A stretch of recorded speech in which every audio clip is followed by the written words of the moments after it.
This is a Windows Phone 7 game review of Brain Challenge HD, which is the Xbox Live title and available in the marketplace for $4.99. So some people say the load times in Brain Challenge are kind of bad, but with the update coming in January or February, those should see improvements hopefully, because Microsoft aims to address those load speed issues. So here we are in Brain Age. At the beginning of the menu, it tells you your brain score here, which is basically just what it estimates on how much of your brain you're actually using. So it thinks I'm using 13% of my brain. And when you click on that, you also have your stress test here, and so I'm 60% there. And you can look at your charts there and everything, like stress charts, and it'll show it over time. If you've been playing it over a few days, it'll show you how your stress has changed and stuff. But this is what people talk about with the load times there. I mean, it takes that long just to load the little graph. So there's my stress levels there, and right now I've only played it for 1 day so far, so it's just that little dot there. And so let's go back to the main menu here, and let's do a brain test, which is basically the main mode of the game. So it has this little animated character that talks to you, and it always asks you a question at the beginning. So, are there fatty acids that can help improve my brain health? I honestly don't know the answer to that, but I'm assuming it'll probably be yes. And she'll tell you the answer at the end of all your little games that you have to play here. So it'll give you a variety of different games, and there's always 5 different categories, but they usually change up quite a bit, which is nice. And once it loads here, the first one is logic. So if you haven't played the game before, it'll tell you how to play it like it does here. Try to find out the rule of the previous examples and use your finger to choose the correct answer according to that rule. So let's start that one. I've never played this one before. Here it goes. That to that. And it'll tell you like a little time indication on how well you did there. Square, that to that. No? Oh. I honestly don't understand this game. Square, that to that to...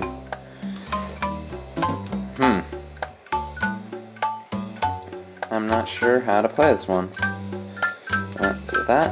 Okay, I guess I'm kind of getting the hang of it. Yeah. So there's a number of great puzzles here. And you also get timed on it there, and you just have to go through it as fast as possible and do as many as possible. And at the very end, it'll rate you. But right now, it just goes through all 5 categories. So the next category here is math. And I've already played this game, so it jumps straight into it. 7 plus... Wow. Really? 8. That was kind of slow. Equals 7. So it kind of gives you a time indication when you're doing those, if you do it slow or quick. Oops. So you can always clear that if you need to. 8 times 1. And 0. So it tells you quick sometimes. But 0. 3. So the graphics and everything are alright. They definitely work in this game. And the sounds are pretty good.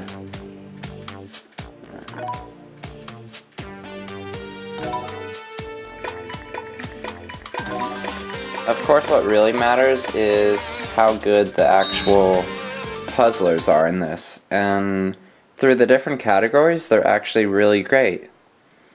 And they have a bunch of different other modes that you can play too that I'll touch on later. Like the stress mode, which adds different components.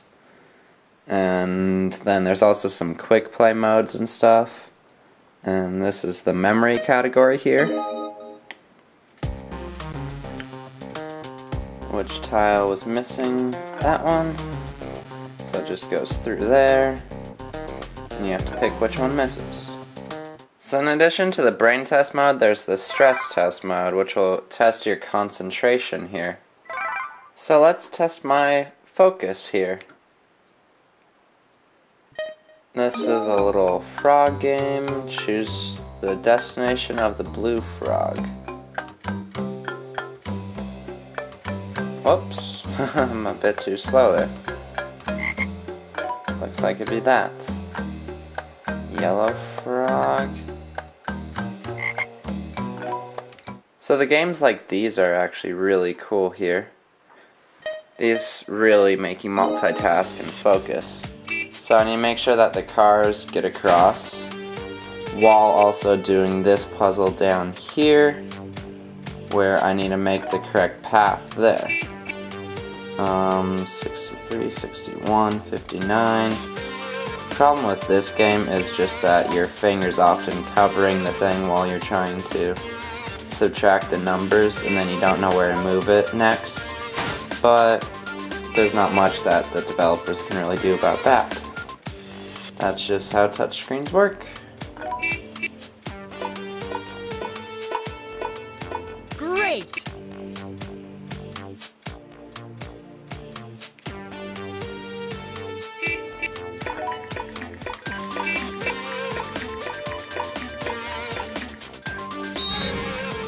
So in addition to those two modes, which are kind of the main gameplay of the mode, there's the training room here, where you can unlock different levels while you play through the main mode, like unlocking these here, and then you can replay them at any time. Select the game you want to play. Like this one, and you can actually choose the difficulty too, so that's pretty neat. So if you really liked one of the puzzles in the main game, then you can go ahead and play it right here at any time, thanks to the quick play mode.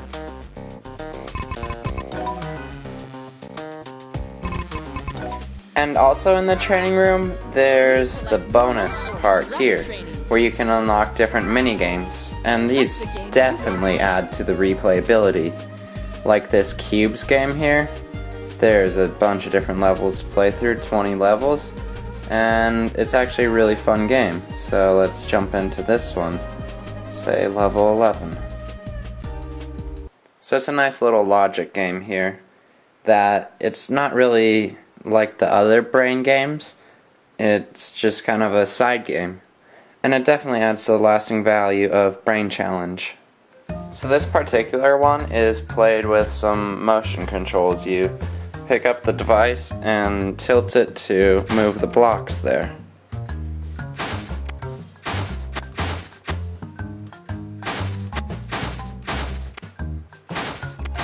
So those little games really add to the lasting value of the game.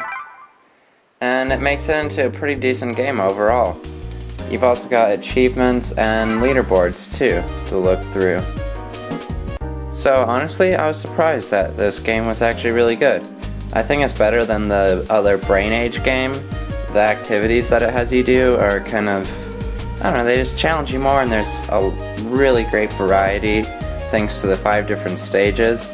And I think the scoring system here makes a bit more sense by rating you with the percentage of like how much brain you're using. Of course that's not really accurate at all, but it's better than giving you a brain age, which I think is a bit iffy. So that's really great, and the visuals, they're actually made for this resolution, so they're not pixelated like Brain Age used to be.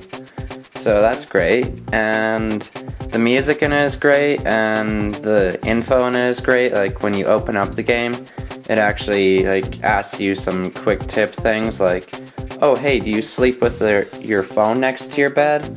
Well, it actually emits radiation that could be damaging your brain. And yeah, that's debated, but it's kind of cool to see these little fun facts and like the things that ask at the beginning of levels, like can fatty acids actually help your brain and whatnot. All those little fun facts just really add to the game overall.